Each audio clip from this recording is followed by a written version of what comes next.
Okay, thanks. So for the knowledge exchange for resilience project that I'm doing, it's called an Energy Futures Project, and there's a number of groups that I'm working with to accomplish that, and I'll talk a little bit more about that when we get to the acknowledgements. But basically, this short presentation is going to cover the goals of the project, the process and the research design, and then a little bit about the so what, the significance and the importance of this. And I just want to make a comment that all of the previous presentations have been really excellent, and I've been reflecting on this project, as these other presentations have come in, and I just think that the topic that I'm looking at is a little more esoteric, or feels a little bit more esoteric than some of the other projects, but I think that it's still an important and significant component of how the systems that we operate in have resilience and have kind of long-term sustainability. So the problem that I'm working with is that there's a series, a kind of number of different challenges that are impeding into global energy systems. Some of those are climate change, the increased technological competitiveness of renewable energy, and a significant amount of social movement and social change to want to make these kinds of changes, both from a climate action perspective, but also from a social justice and environmental justice perspective. And so one of the key things that utilities in the United States, and the utilities that I'm working with in particular, see as their job is delivering reliable and stable energy. And so how, in what ways do the disruptions that they're experiencing change the way that they need to think about the future of energy systems? And then, taking that to the next step, that thinking about the future, the different ways that they can go about doing that has the effect of creating or mitigating the kinds of alternatives that they can choose from. So it's a question of methodological choice. In what ways should they be thinking about the future? In what ways are they thinking about the future, and how does that create the alternatives that they can choose from? So my research is really broken down into three parts. The first part is, how do the different kinds of energy futures shape the design space that the utilities have to choose from? How, and in particular, how do the kind of conventional quantitative and model-based forecasting methods and planning methods that they use now, how does that compare to the narrative-based and qualitative-based futures that they are just now starting to adopt in significant ways? And then, taking that into consideration, question two, how do the utilities create and import knowledge? So how do they create it internally? What kind of knowledge do they bring in from the outside? Is it expert-oriented? Is it community-based and participatory? And how do they then use that? So then, going into question three, how do they use this for generating their strategy? And has this narrative form that they've been adopting really affect their decision-making? So through some preliminary exploratory research that I've done, that they, for decades and decades, they use this a planning approach that's very quantitative, very forecasting. It's focused in on a stable environment that has minor changes along the way, not really major disruptions. And now that they're being faced with these major disruptions, they are adopting narrative forms of anticipating the future. So scenario analysis, and even to some extent, speculative fiction and other projects like that, to try and incorporate that into their decision-making process. Now, how much of that is real? How much of that is marketing? How much of that is really having the kinds of impact? Are those two different parts of a system that are split up? These are the kinds of questions that I want to untangle with this project. And so the plan for the project is taking some of that exploratory analysis as my kind of theoretical baseline. I've started to have some discussions with the Salt River Project, SRP. I've already submitted an IRB to begin some interviews with them. And so over the summer, the plan is to conduct some Zoom interviews with some of the higher leadership in their decision-making and strategy group. And so doing these semi-structured interviews, collecting some of this data using a grounded theory approach to start to code and develop some themes, and then follow that up with some additional interviews and some additional surveys to try and dig a little deeper into those themes. The kind of working hypothesis that I have is actually based a little bit on the Shade Shutters article that we read for earlier into the fellowship, but that they're kind of operating in this engineering resilience regime, or had been operating in this engineering resilience regime where they were stable, they were efficient, and their objectives were all about kind of maintaining that stability and reliability. And then as the disruptions occur and as they appear to be looming further, they are adopting a broader approach, a more systems view of their future, which is indicative of this ecosystem resilience approach. And so I kind of want to understand a little bit more about that juncture, that change that they are currently going through, or that they have gone through, and understand why and what kinds of consequences and lessons we can learn from other systems as well. Okay, so as for the deliverables for this project, I had a couple of ideas. I need to add op-ed now that Nikita is going to teach us how to write an op-ed. That'll be great. That'll be my fourth one on here. But primarily, I wanted to make sure that the work that I'm doing with Salt River Project and with the other stakeholders is something that is actionable for them.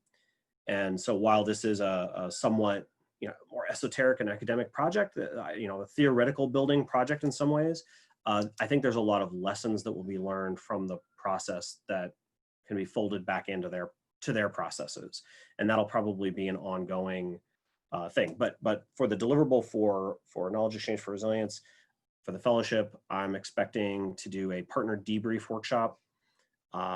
Second priority deliverable is a presentation at a conference. I am giving a talk in August, a virtual talk, so I won't be in Prague, unfortunately, but a virtual talk on this in August. And then the hope, the sort of target of opportunity after that would be an academic publication that builds on that conference paper.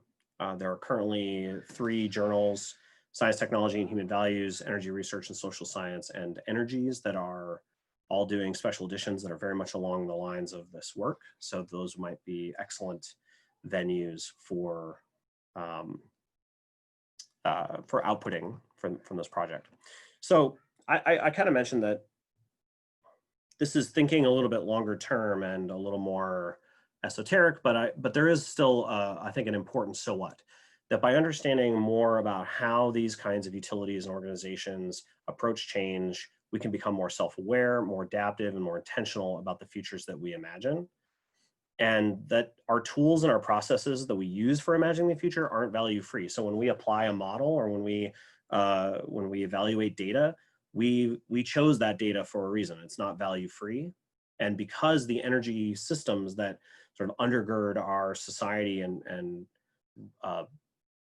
generate the kinds of sustainability and resilience, or not sustainability and not resilience, are so important, I think taking a critical look at these approaches is an important role for academia. So it's use-inspired research. And I've lost my clicker. So I just want to close with some acknowledgements. Salt River Project has been really great at making a lot of their documents and a lot of their data and their staff available to me for talking to. Clark Miller and Cynthia Celine with SFIS, Centers for Study of Futures and Center for Energy and Society, have been really informative and helpful for this project. Eric Johnson, one of the Kerr cross-cutting fellows, cross-cutting scholars rather, has been extremely helpful as well. Patricia and Gary Dirks from Lightworks has also been instrumental in kind of developing the stakeholder network that I'm working with for this project. Thank you very much. Great. With that, we do have time for up to 10 minutes of questions. Please either jump in or start writing some things in the chat window.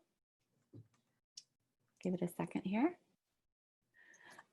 While you're thinking about and doing that, let me kick off with a question then, Josh, please. I really appreciate how you're thinking about these systems, sort of that systems approach and sort of like that. How did these organizations actually think about change? Because I think that what you're coming up with could also have some application to other kinds of organizations and other kinds of change. But particularly in the energy sector, I was just thinking about what's going on right now with the pandemic and the shutdown and what is happening to the energy industry right now. So, and I was wondering if you even have any kinds of inklings. I know you haven't done your interviews or anything yet, but you know, how do you see that happening? I mean, for goodness sakes, oil was like negative pricing. So what the heck is going on, and how are people like reacting to this change? This is not change that they're driving. This is change that they're certainly reacting to. So what have you been seeing that's going to spark some of this?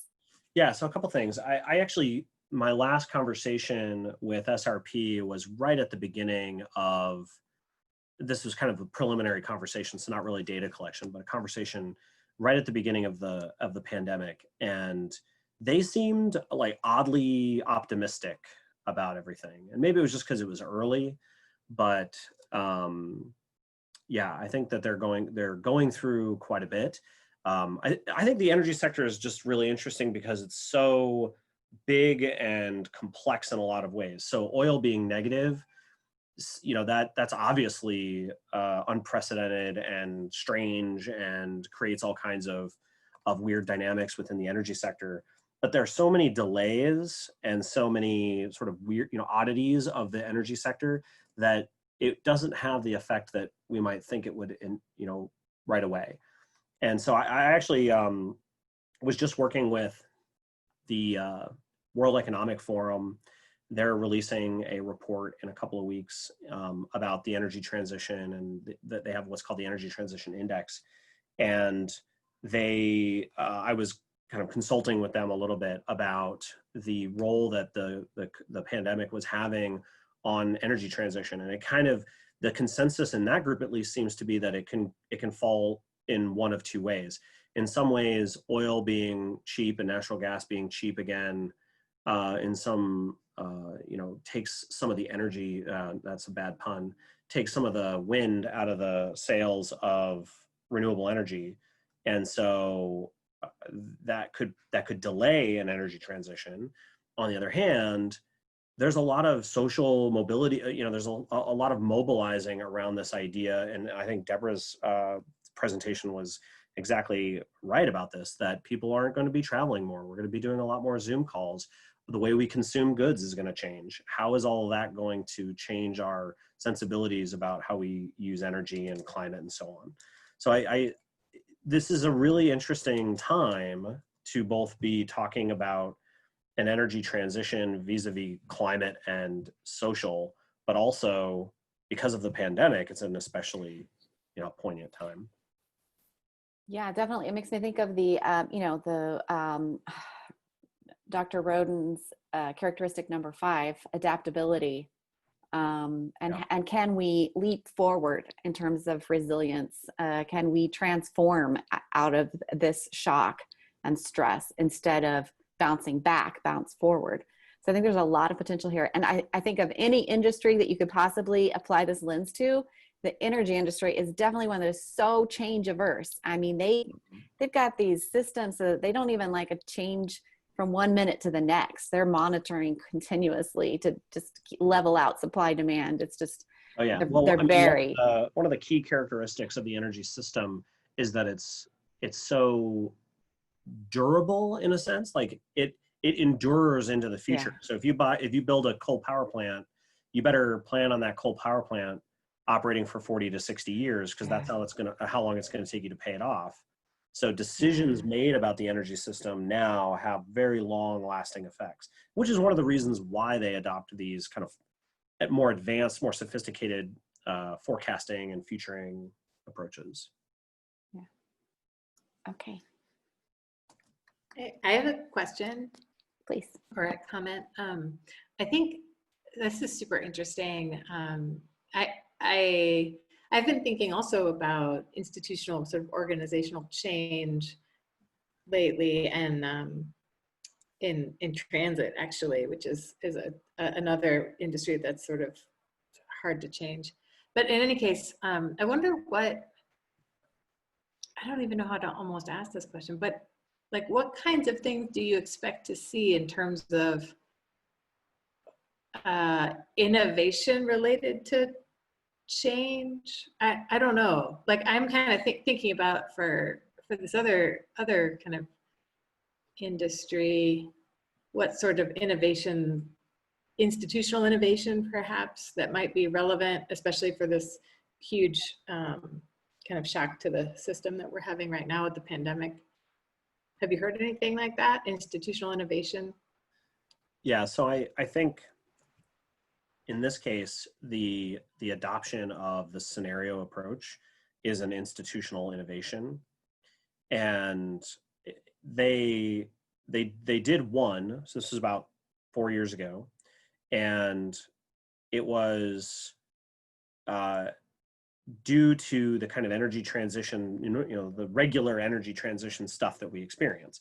And now that they're going through, once they did that, they kind of went forward and said, okay, this is something that we need to regularly do. This is something that we're not just going to do one time. This is something that has to become part of our process. And so instead of just the conventional integrated resource planning, IRP, that they do, they're now integrating a scenario activity into their regular planning process. So to what extent that process really talks to the planning process, that's something I hope to uncover. But because I suspect that there is still kind of a siloing of these two approaches. But my hope is actually that by exploring this, some institutional innovation will be something I could recommend, maybe further, maybe not in this first version of this project, but in later, maybe next year, I hope to provide some recommendations for exactly that. Thanks, that's interesting. Joshua, you said that you were kind of reflecting on how the intersection of this work with the other fellows' work, at least what we've seen so far.